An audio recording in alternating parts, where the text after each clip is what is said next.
Hi there, and thank you for tuning in to The Social Circus, where every week we dive into a variety of topics covering social media, mindset, and how to run your business. I hope that you enjoyed today's episode. Hello there, my lovely listeners, and welcome to episode 38 of The Social Circus.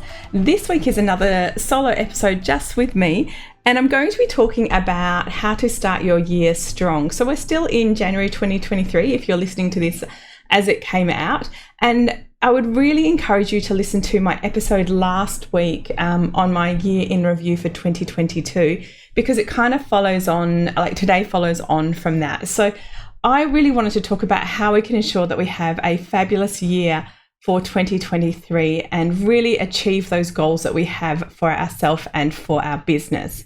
Now, the reason I really want to encourage you to listen to last week's episode is simple. I actually do a review of my year. So I go through what worked well in my business, what did I change, all of those kind of the good, the bad, and the ugly for 2022 for my business. Now, I want you to start there. Now, if we want to achieve certain things in our business this year, the best place to always start when we consider goal setting is to consider how did we go previously. So there's no point setting goals like I'd like to have my business turn over $1 million revenue if last year you only turned over 50,000, because it's really unlikely that you're going to be able to achieve that kind of growth in your business. So I want you to think really carefully about what did you do last year? So I want to encourage you to spend a little bit of time and ask yourself a few questions in your business. Now, a great place to start is always on your financials. And I would encourage you to jump into whatever accounting software you use, whether that's Xero or whatever it is that you use. And I want you to look at a few specific numbers. And these are really, really important in our business. So we always want to know what our sort of sales or our revenue or our income is. That's a great place to start. So it's a good idea to know what your sales or your income is for the year. And I always track mine calendar year and financial year, which in Australia is 1 July to 30 June. So I track both, but I do like to track my annual income just because we live calendar year to calendar year. So that always works for me. So I want you to look at your income, and I want you to break it down into your top 5 income generating items in your business. And this is really important to understand. Now, if you have a great accountant, they will always emphasize to you that you should have multiple revenue streams in your business. So if you are only making money from 1 or 2 things in your business, whilst that might be great and you might be quite profitable and working really well, it does expose your business to being vulnerable to change. And I say this with caution, and I say this with experience, because having been in business a long time, my business has ebbed and flowed, and I have times where I have looked like I'm doing brilliantly and other times where I think I might have to go and get a job because things are looking very shaky, as it were. So one of the things that we know that makes a really strong and robust business is multiple streams of revenue. So once you have that income or revenue number, I want you to break it down into your top 5 income generating items. Now, these are always really, really interesting, because sometimes in our business we do things that we don't particularly like because they're profitable and they generate income. And sometimes we do things that we love that don't really sort of pay their way, as you like. So it is a good idea to have a look at these and see if they are making you money, how much attention you gave to them to see if they actually created that. Now, the next thing I always like to look at is my expenses, and these will tell us where our money is going. And it's really, really important that we have a really strong handle on what expenses we have going out in our business. So this will depend really wildly depending on what your business model looks like. So I know for my business model, I have quite a profitable business. I work from home, so I don't pay for an office. I have quite a lean operation. So I know my profitability is quite good, but what we want to know is if I'm making lots of money and I have lots of expenses, is my profit at the bottom of that good or bad? Because if you've got a really big business making lots of money, but you have lots of expenses, it's not very profitable and it's not sustainable. So it's a good idea to have a look at these numbers. And this is a great chance, I would say. I try and do this once a year. I try and review my expenses. And in particular, I try and review things like my subscriptions. And these definitely sneak into digital businesses a lot. And we tend to have quite a few of these. And I just think, where did that come from? So a good idea and a great place to start is to, if you're like me, I use my Stripe and my PayPal account, like my credit card and my PayPal, to pay all of those recurring expenses. So you want to review those and see see what you're paying for, and ask yourself, am I using this and am I getting value from it? Because if you are, that's absolutely fine. You don't need to change it. But if you kind of think, gosh, I'm using that once or twice a year, could you perhaps cancel it or go back to a service where it's a free version of that, if that's possible? Or are there alternatives out there that would cost you less money? So that's a great place to start, is looking at how did your business perform financially. So once you've got a handle on that, and this goes for everything that we're going to talk about today, once we know how things have gone, it's really then a great idea to set a goal on where you would like it to go. So if your business turned over 100,000 last year, it would be really reasonable to expect it to turn over 150 or 200 this year. That's a big amount of growth, but if you have a digital business, it's not out of the realms of possibility. Now, having a look at your numbers and looking at them, particularly if you have accounting software, to see how your business has performed year on year, so to see what kind of growth pattern you have going on, is a great idea. And remember, once we know what that big number is that we're aiming for, you want to try and break it down into those 5 products or services in your business that generated that revenue, and try and look at how you can grow those. And if that's reasonable, and if it's not, are you going to be adding new things to your business? Are you considering adding new products or services that can help you generate that extra revenue? So lots for you to think about there in terms of income and money, which is a great place to start. But it's not all we want to focus on. And I often think that we focus really heavily just on numbers and we don't focus on a lot of the other aspects of our business. Now, most of us started our business because we wanted to do something differently to what we might have done in our employed role that we had. So for me, it was really about, gosh, it's so long ago now. Is it 12 or 13 years I've been running my own business? And in that time, I have been really focused on the fact that I wanted to be working from home so that I was around for my sons, who are now teenagers, and my oldest one finishes school this year. So I wanted to be around, I wanted to be available. I wanted my husband and I to be able to attend like their swimming carnivals and they're getting certificates and awards at school. We wanted to be present for that. And when they walk in from school in the afternoon, we are home. And that is, I'm actually really love the fact that I feel like I've lived the dream, in that has been really achieved. And my boys have always known us to be at home and to be around. And it makes me really proud when I look back at how hard we've worked to achieve that. Hasn't always been easy. So when you started your business, what was your dream? Like, why did you leave the comfort and safety of paid employment to run your own business? And what did you think, I want to achieve this? Like, we often have dreams of, like, mine was firstly and foremost around my family and creating a business and a life that supported me being a really present mother, me being really happily married, and me being part of a family where we're a loving, close-knit family. So that was really my goal. But as my business has grown, and I've got that one kind of ticked off, and look, I don't always do it perfectly, but I do a pretty good job. What I've really wanted to focus in on is, why do I do what I do? Like, why do I show up? So to me, and my team who listen to my podcast will laugh at this, because I have a few things that are really, really core values to me. And Claire, who is my wonderful VA, who does all my show notes, will be giggling as she listens to this, because she says that everything I do is always about fun.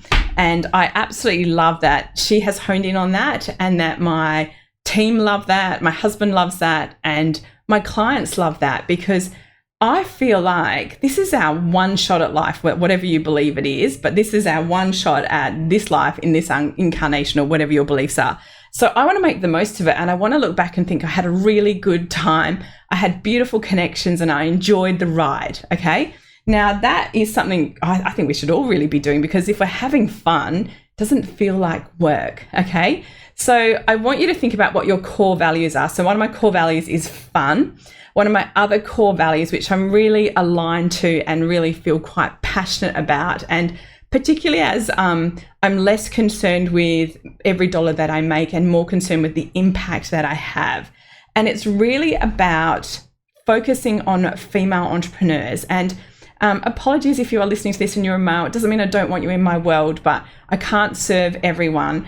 And we know this to be true about women entrepreneurs. We know that many of us leave because we have really altruistic visions about why we want to run a business. We want to have better work-life balance. We want to have better balance with our family. We want to do other things than just show up in a kind of paid employment role. And those things, to be fair, from a female perspective, often have a lot to do with creating a better family unit, a better local community, a better lifestyle, and all of that contributes to making a better society in which we live. So well done to us ladies, because we kind of help create and mold those societies in which we live. What we also know to be true, and this is research that comes out of the UN, we know that as women who run our own businesses, the research is definitive. We invest back more into our families, our local communities, and our local businesses. So if we put money in the hands of female entrepreneurs, we will have a bigger impact on our local community and on our society at large.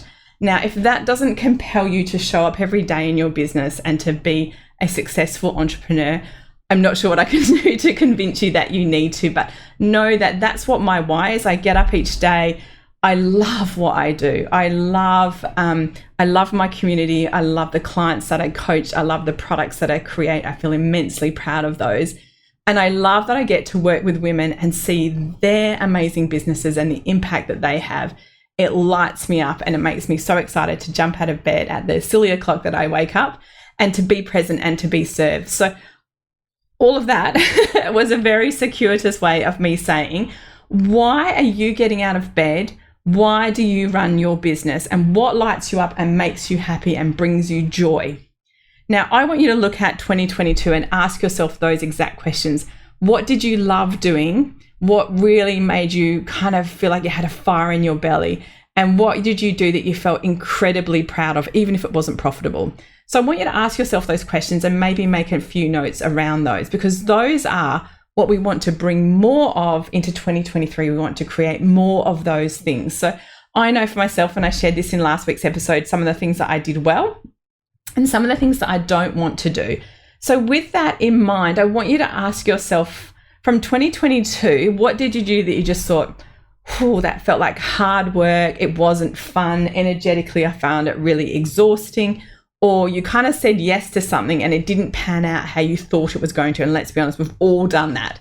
So I want you to think about, what does that look and feel like for you? So we want to remember, we get to craft the business of our dreams. And if we're not actively crafting it, someone else will do it for us, usually our clients. So I want you to ask yourself, what did you do last year that you were a bit meh about, a bit ambivalent? And really focus in on why was that. So I did a live round of my 30-day to grow your group online course. And it was quite good, but I didn't love it because I realized that course in and of itself didn't make my heart sing.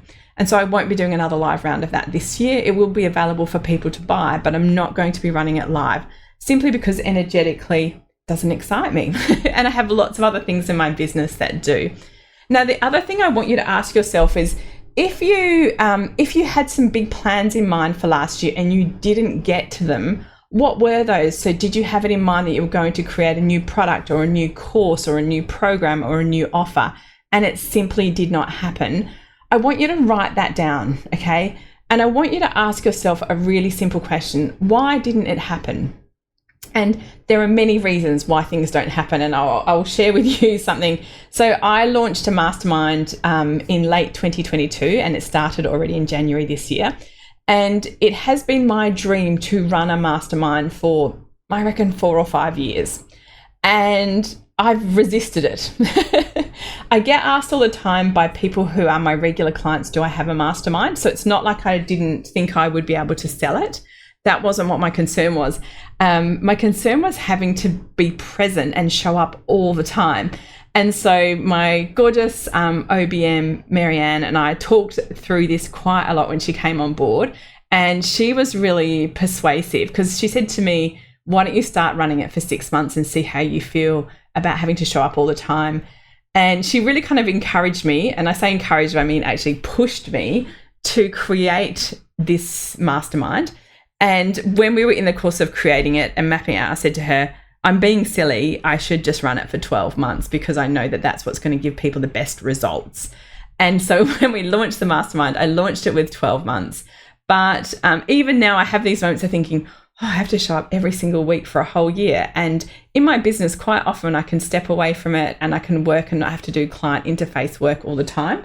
So I do feel nervous, but having said that we've already had our first couple of sessions and I love it. So it's funny the things that we resist and how that can put a block in our way. So if there was something on your to-do list for last year, be honest about asking yourself, why didn't you do it and why didn't you achieve it? And kind of dig around in what's going on. And actually it was only when I had a conversation with Marianne about why am I not launching a mastermind? What's the resistance? Because part of me, the resistance was maybe I'm not good enough, but that was actually just an excuse because what I was really resisting was having to be visible and having to be present all the time for a whole year. And now I'm here and I'm doing it. I'm like, you silly girl, Sarah, you should have launched this years ago. So it's really interesting to understand that. So this now gives us, how did things go last year? What would we like to create more of this year? And what I really want to encourage you to do is set some goals for your year, okay? Now, the goals should not be a to-do list of 20 things because what will happen is you simply will not achieve them. My view is, and this is a view that I see, I do a lot of reading on goal setting and kind of great habits for entrepreneurs. And it always says between 3 and 5 goals is all you should be working towards at any given time. So I want you to have a look at those things that you did last year, things you didn't get to, things that like you loved and you'd like to replicate. And I want you to use that to create 3 goals for this year. Now, it doesn't have to be a financial goal because quite often those other goals will fall out of it. So I have a big financial goal for actually this year and next year for my business. And I know that number is what I'm working towards. But what I do know is there are very specific activities that will help me get closer to those goals. So I don't actually have my top line revenue as a goal. I know exactly what it is, but I have very specific ideas on what I want to do to create that. So if you have a single goal, I would like to encourage you to use a technique which I have, it keeps crossing my path now I talk about it because I think it's that rule of when you say something, you keep seeing it. And it's a simple methodology that I would encourage you to try. And it's called Good, Better, Best. It might actually have a fancy name. I don't know what it is, but here's the thing about goals is that they are very binary, as in we either achieve them or we don't. It's a yes or it's a no. You're a success or you're a failure. And I think it feels rubbish to feel like that about your goals. And so I always set my goals with a good, better, best objective.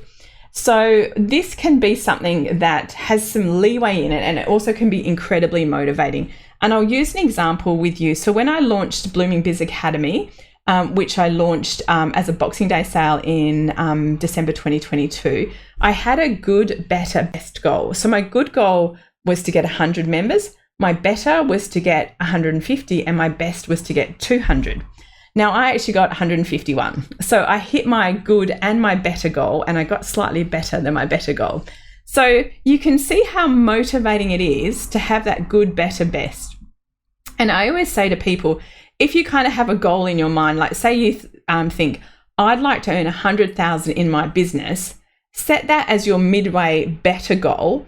And then ideally have, and you don't have to, I didn't follow this rule myself, but have something that's 20% less and 20% more. So the good might be 80,000, your better is that 100,000 and your best is 120,000. And that then gives you some scope to say, wow, I earned 85,000 in my business. I did really well and I hit my first goal. And I just think that energetically, when you have that feeling of success and achievement, it feels so good and it feels so motivating. And do you know what? If you hit 85,000 of a 100,000 goal, that is incredible. Okay. So I really want to encourage you to use that good, better, best strategy when you are doing your goal setting. I absolutely love it. And it's something that I adhere to all the time. So now we've got 3 to 5 goals, and they should be big big goals that kind of sit up there, like feel quite exciting. What do you do with them now? Okay, the first thing is you want to really write them down. I have mine written down in a spreadsheet. Anyone who knows much about me knows I love spreadsheets. And what I've actually done is for every single goal, I've actually got 5. I've created a good, better, and best. So I'm not just yes or no, winner or loser. And then what I've actually done is I've broken them down into action points. So you can call these tactics, you can call them action items, that you can call it your to-do list. But each one of your goals will have quite a substantial amount of work that needs doing for it. So one of my goals was to launch my online course List Builders Lounge twice in a year. Now, we set the dates for those launches and we have set a bunch of actions around all of those. So it would include things like refreshing my sales page, making sure the products inside my Simpler are up to date, making sure all of the content is current. And then there's like a list as long as your arm for all of the marketing around that. Now, with those action items, this can take a little bit of a while to brainstorm all of these, but I would encourage you to get them down because it gets them out of your head and takes that pressure off you. Now, to achieve your goals, you just need to take action all the time, all right? And I know that sounds so simple and really, really obvious, but know this. There is no point in writing down a goal and saying, I want to launch this course twice a year if you then don't have a plan to execute it. And those little baby action steps are going to help you move forward each month, each week, and each day to achieve your goals. So write down your list of action items. And then I would encourage you to, it's a bit like a project management tool. If you're going to do, let's say, a launch, like I'm doing a launch in March, what do I need to do to work backwards to make sure that that happens? And so my list with that has got about 50 action items on it. And so I've got, let's say, 12 weeks to achieve all of those. So I need to be hitting 5 things a week in order to have a successful launch. Okay. So breaking things down, chunking them is really, really important. Now, I do talk about this in my mastermind, and I was saying to the ladies in our co-working session last week, one of the best things that you can do for your business is not simply having goals and referring back to them regularly, though that is really helpful. One of the best things that you can do is work on your business every single week. Now, I talked about last week in my review the fact that I'm trying to work on my business 1 to 2 days a week. And this is what's really going to move the needle forward for me in terms of achieving my goals. So with your goals and your action items, you have to find time to do those. There is no way around that. You can't spend all day, every day working inside your business, creating products, working with clients, whatever it is that you do. That simply won't move the needle enough towards your goals. You have to spend dedicated time in your business working on those goals. So I want you to keep that in mind, that you need to carve out time to help you achieve your goals. Now, I hope that this has been a helpful episode for you. I would love to hear what you've set for your goals for 2022 or 2023, apologies. And if you want to let me know what they are, feel free to send me a DM on Instagram. I'd love to hear what you're working towards. It's a really, really exciting to have that accountability. And if you use the good, better, best methodology, I'd love to hear about that as well. So I hope that you have enjoyed this second solo episode for the year. Next week, I will be having a special guest on to help us be more productive. So until next week, have a fabulous week ahead of you. Do spend some time after you've listened to today, setting some goals, creating some action steps, and then considering how you're going to carve out that time to achieve them every week in your business. So thank you so much for tuning in as always, and I'll look forward to chatting to you the same time next week on The Social Circus.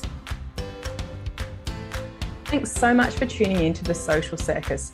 As your host, Sarah Thompson, I am thrilled that you've chosen to spend your time hanging out with me. I would be so grateful if you could spare an extra moment to go and leave me a review on your favourite podcasting platform. And if you even felt more excited, you could share my podcast with your friends who you think would get great value from it. Thanks so much again for tuning in.